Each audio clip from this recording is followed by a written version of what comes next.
उद्धव सरकार ने सोचा था कंगना का ऑफिस गिरा देंगे और फिर चैन की नींद सो जाएंगे, लेकिन जनता जब सड़कों पर आती है तो नींद सरकारों की उड़ जाती है। और ऐसा ही हुआ कंगना के दफ्तर पर। बुलडोजर चलने के बाद वहां पर जनता किस कदर सड़कों पर उतर आई है, इन तस्वीरों के जरिए आप देखिए, समझिए इन तस्वीरों से कि कैसे गुस्सा जनता का दिखाई दे रहा है और जनता वहां पर क्या बोल रही है, आप खुद भी सुन लीजिए।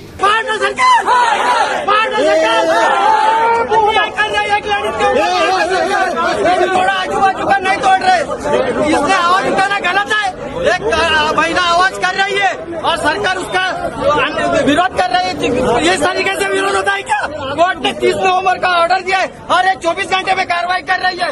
माना सरकार, माना सरकार। वाकई ये जनता है जो गुस्से में जब उतरती है तो बड़ी बड़ी सरकारें हिल जाती हैं।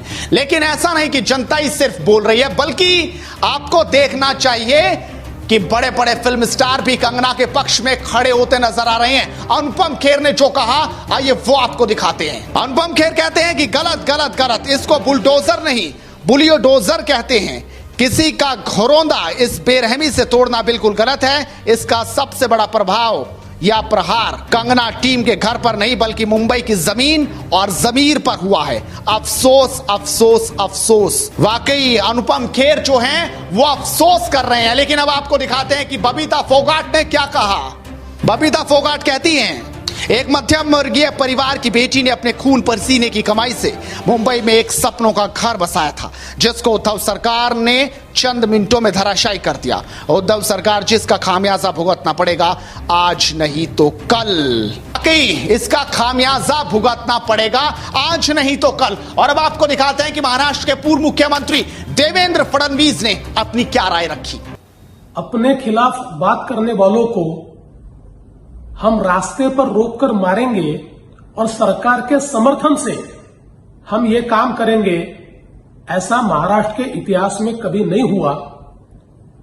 जो बात गलत है उसको गलत कहना ही चाहिए, लेकिन उस बात से महाराष्ट्र का जितना अपमान होता है या महाराष्ट्र पुलिस का जितना अपमान होता है, उतना ही अपमान सरकार जिस प्रकार की कार्रवाई कर रही है उस कार्रवाई के कारण महाराष्ट्र का पूरे देश में हो रहा है। अगर इलीगल कंस्ट्रक्शन है तो जरूर कार्रवाई होनी चाहिए, लेकिन सबके साथ ये कार्रवाई होती तो निश्चित रूप से उचित कार्रवाई होती।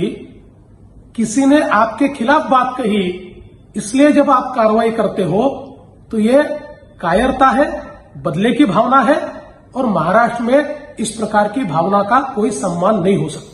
अब आपको दिखाते हैं कि महिला आयोग की अध्यक्ष रेखा क्या कहती हैं, किस तरीके से वो यहां पर गुस्से में नजर आ रही हैं कि एक महिला के साथ इस तरह की कार्रवाई की जाती है और वो भी उसकी गैर मौजूदगी में। आइए दिखाते हैं उन्होंने ट्वीट कर क्या कहा। आपने एक महिला का घर तब तोड़ा जब वे घर पर भी नहीं थी। 2 दिन पहले तक वो बीएमसी को ये पता भी नहीं था कि ऑफिस गैर कानूनी जगह पर है। 2 घंटे तो आप इंतजार कर ही सकते थे। साथ ही अंकिता लोखंडे भी गुस्से में नजर आती है और वो भी निशाना साधती हैं सरकार पर। इन सब चीजों से समझ आ रहा है कि सरकार ने बड़ी जल्दबाजी में सब कुछ किया है, क्योंकि इसके बाद जब जनता सड़कों पर उतरी, जब वहां पर जनता की यूनिटी दिखाई दे रही है, उनकी एकता दिखाई दे रही है और कंगना के पक्ष में अब आवाज खड़ी होने लगी है, तो उद्धव सरकार ने आपातकालीन मीटिंग बुलाई है जिसमें तमाम कैबिनेट के मिनिस्टर मौजूद होंगे और तमाम बड़े अधिकारी कि आखिरकार क्या होगी गलती, क्योंकि सरकार बैकफुट पर है। और पल पल की अपडेट लगातार देता रहेगा। इस वीडियो को शेयर जरूर कीजिए और लगातार जुड़े रहिए हमारे साथ। नमस्कार।